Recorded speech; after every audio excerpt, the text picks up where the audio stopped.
محرم اسلامی سال کا پہلا مہینہ ہے۔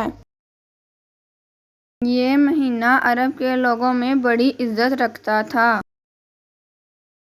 رسول اللہ صلی اللہ علیہ وآلہ وسلم اس مہینے کی 9 اور 10 تاریخ کو روزہ رکھتے تھے۔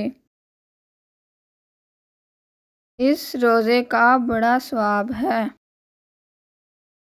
اس مہینے میں جنگ کرنا حرام تھا۔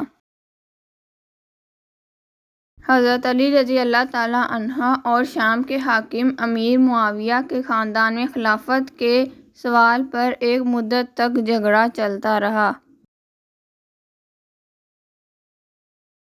یہی جھگڑا آخر میدان کربلا میں حضرت محمد صلی اللہ علیہ وآلہ وسلم کے چھوٹے نواسے اور حضرت علی کے لاڈلے بیٹے امام حسین رضی اللہ تعالیٰ عنہ کی شہادت عظیم کا موجب بنا۔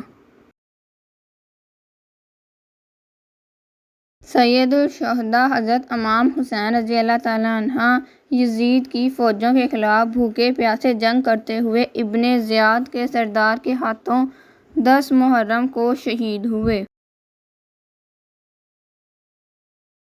محرم کی پہلی تاریخ سے 10ویں تاریخ تک یوم شہادت منایا جاتا ہے۔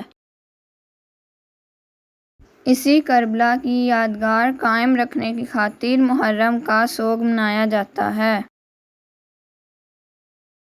محرم کے دنوں جلوس نکالا جاتا ہے، شربت پلائے جاتے ہیں، لیکن ان رسموں کا اسلام سے کوئی تعلق نہیں۔